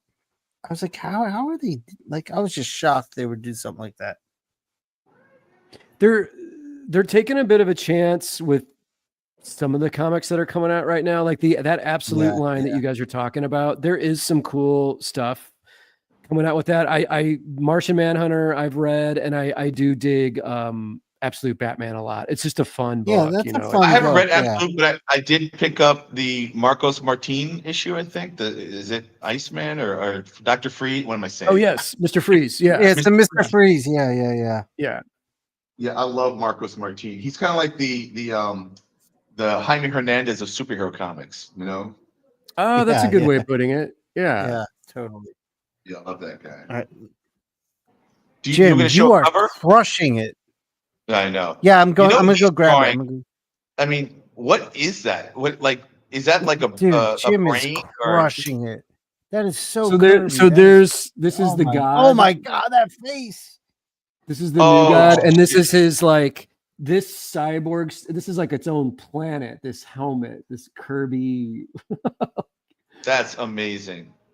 So, yeah, I didn't really get a chance to draw that much today. So this is my main drawing for the day. I've been handling business shit all day. Oh, it's awesome. So I was like chomping at the bit to draw this evening to get loose. So. No, that's cool. I'm going to show mine, and I'm going to turn my camera on me. Like, I just did this quickly while just, dry brush type, on a piece Hell yeah. That's awesome, dude. Fun of it. And like I said, as I mentioned earlier, that's what he's, here we go again. Well, one of these days he might show up in a comic somewhere. I'm going to switch over to just me because we got 10 more minutes before you got to hop? Yeah, exactly. Oh, shit. That went fast. Oh, Dean, here's the Martian Manhunter cover I did. Oh, let me see what you're talking about. Oh, wow. Oh, that's awesome. That is awesome. Yeah, I couldn't believe they approved this thumbnail. Like, how crazy is that? This brain, this is the most fun I ever had doing that cover. Great. Well, now you penciled and inked that on paper and then scanned it in and did all the coloring, right? No, this is a painting. This is the actual painting. Shit. That's the painting. That's Oh my god, that's incredible! Yeah. Wow. I hope they paid you well enough. Well, no, they paid me awful, but I knew this original would sell well, so I think. Well, that's true. Yeah, see, now that's something I have a hard time doing. I can do commissions knowing that it's going to leave my home, but I have kept most of my art. I say I have 95% or 90% of all the art I've ever made. And I don't mind getting rid of stuff. No, that's awesome, man. That's great. Dude, that's there's nothing wrong with holding on to stuff, Right. I don't know. I've been doing a lot of bigger covers lately, like Godzilla, X-Men, Ninja Turtles, and I'm just holding on to all of them right now. I don't honestly, money's tight for everyone right now anyway with economic woes and stuff. So I'm not gonna undersell things that I think have value. I'm not gonna do it. I agree. The Absolute Martian Manhunter cover and the Absolute Batman cover I've done. I don't know if I'm gonna sell them yet. I've been thinking about that myself. Yeah. Dean, so real quick, New York story. I want to conclude with this fun, outrageous thing from 2008, 2009. like I mentioned, DJing the New York Comic-Con after party. Molly Crabapple was in charge of live art, had everybody painting. Right. I was DJing. I drop Parliament. The place explodes. People are dancing. You and a bunch of people come onto the dance floor, and I'm DJing, and suddenly I look up, and all of you guys are taking your shirts off. Yeah. And then everyone's dancing, everyone's getting down. This is when people used to just get loose and have a blast together without fear of like getting in trouble. And no one was, you know, doing anything to get in trouble in the first place. But I feel like, dude, as in my mind, it was like, then everyone on the dance floor just started taking their clothes off. It was so awesome. You know, I try to live so great. And but you know, you create a vibe. So me and my good friend Mike Houston and another pal of ours named Christian Urich, who has a band called Tortured Soul. So Christian used to live with me in here in Brooklyn, and sometimes we would go to parties, and the three of us would go to a party, and the lights would be on, and there'd be like some low music in the background, and everyone would be sitting around kind of having boring conversation, and we'd be like, dude, this is whack. This party is whack. So we would always, and this dates us, we would always bring a cassette tape or a CD of a mix that I made, right? And then one guy was in charge of the lights. That might have been Mike Houston. He would kind of dim the lights or turn off the lights throughout, you know, click off like whatever to make it dark.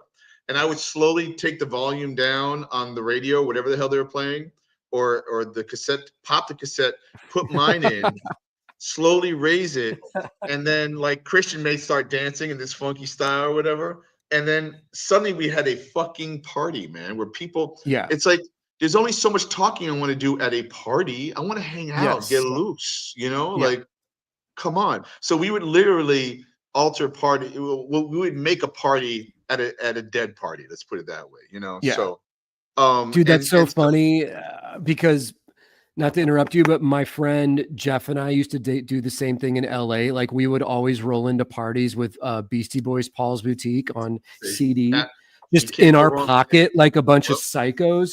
And we would commandeer the stereo, pop on Paul's Boutique, turn it up. And eventually most people would start to get down and get loose. It's like, what are you guys, a bunch of 80-year-olds? We're all in our mid 20s, early 30s at this time. It's like, let's have fun. Like, absolutely, let's go. Absolutely. That's so why we're here.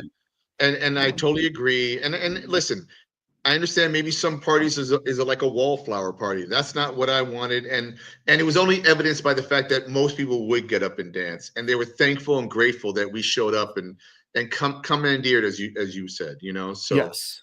But I wanted to mention before we wrap this up at some point soon, which is like, you know, you can get my comics only from me right now, you know. So right. Where do I have them? Here, let me grab. Please tell us where to go. So, like, you know, you can get them either direct message me from, you know, Instagram or Facebook. You know, just find me, and you can, you know, I can do a Venmo or PayPal. And or my Etsy store, which, you know, they get a little bit of a cut, which is fine. And yeah, you got, you know, so we got the Red Hook XT Haspiel. We got COVID Cop. Nice. This one's a banger. This one's fucking crazy, dude. Thanks a lot. Billy Dogman, Jane Legit. That's more for mature audiences, let's call it. And then well, dude, you know I love this one because this has got like some nice nudity. It's got some sexual things. It's lovely. Thank you. And then Chest Face is my most recent one. Thanks a lot. Yep, that's my Etsy store. And I don't know if you told me to bring this up, the Fox, which I was really proud of working on. And I was inspired by the late great Alex Toth to produce this series. Thankfully, Archie went along for the ride with me, and I did 2 5-issue miniseries of the Fox that helped put me on the map. But the first person to put me on the map was my collaboration with Harvey Pekar on The Quitter. I believe that's where my name really got out there, even though I'd done a bunch of comics before that, you know. Right. And then the second time was the Fox, and in between the Fox and a more recent one, I had created a character called the Red Hook, which you saw, which is very similar in terms of being looking like the Fox in some ways, but a little bit different, you know. And this series I did was a lot of fun. The dialogue was written by Mark Waid. And it was cool to be able to like work on a series, which I don't know if I could do today anymore. To work on a regular series, that's hardcore. Rough, you know? That's hardcore. And so is your mind state more like what we're all sort of doing right now? Is like one shots, kickstart it, crowdfund it, sell it directly to your people. Yeah, you're in and out. It's pretty easy to do the one shot. It's affordable. I mean, the trick, honestly, guys, is to figure out how to do less comics, make more money. And, you know, I know we're living in a digital world right now, but there is something to print being a luxury item nowadays. I mean, I know, but look at a Marvel comic. It's $5. I know, it's crazy. Like, spend a little bit more. I mean, buy the Marvel comic, buy the DC comic, absolutely, you know, especially if they're good, and a lot of them are great. But like, we have our comics too, and if you have a hunger, the thing that's cool about comics, once you become a fan, is that you get hungry. You want to read more comics, you know? Right. So, totally. Yeah. That's the shit, Jamie, man. You guys, let me get the screen real quick. I want to show everyone this like Zipatone effect. Yeah, that looks dope, dude. Screen. That is awesome. That's how are badass, you? Man. How are you? Picking and choosing where? Like, are you putting something down so it doesn't? No. I just stamped it. Like, I knew this area would be good gray to leave a white shape here. Right. So I just started stamping it, and then I was like, well, I wanted to see what whiteout looked like on top, so I stamped some on the. That's whiteout. Okay, got it. And then put some whiteout on. That looks awesome, man. Dude, that's crazy. That's awesome. Congratulations, dude. Dino, and let's see Jim. Let's see your final piece. I just have my little guy. You know, like. Let me go back to my simple. Oh, and this is this crazy. That's an album cover, man. Yeah, that's amazing. That's pretty awesome. Sweet. Oh, there we go. Was there any audience questions, or did we get anybody? Yeah, I wasn't paying great attention to the chat. I apologize, Jamie. Did we have any major issues? There's just a lot of love coming through the chat. There was some questions earlier on about specific things, but topics have probably passed. Okay. We do our best. Yeah, that was just such a good episode. I mean, everything Dean was sharing was so good. Oh, well, thanks, guys. Right back at you. Yeah, well, we have to do it again. We have to do it again. So you definitely need to come back, because I feel like there's still more New York old school stories we all need to hear about. Yeah, I think we just Shaken and all the guys, and just the legacy of what you've lived, man. It's awesome, bro. We love you and respect you, man. Thank you for doing that. I love you guys. Thank you. And also, we're in it now. We haven't disappeared. We're still contributing to the conversation, you know? Oh, absolutely. Yeah. All right, guys. Well, thank you. You guys, thanks for joining us. As always, please join me this Friday for the 30th anniversary Girl Scouts live stream, 7 p.m. on my YouTube channel. Join Shawn immediately after this show on West Coast Davengers. Kasra in the chat right now. Shout out to you, brother. In the house. Jamie got better lighting. Yay! The pressure of good lighting. Shawn, are we good? Yeah, I think we're good. Dean, hang out for 1 sec after we hit stop. Thank you guys for listening. Tonight was awesome episode. Thank you, Dean, for coming. Jim, you destroyed that piece. And Jamie, dude, thanks, buddy. I had a blast. You the man. Jazzy Jamie, thank you. Thanks, Jamie. Take care, guys. Peace.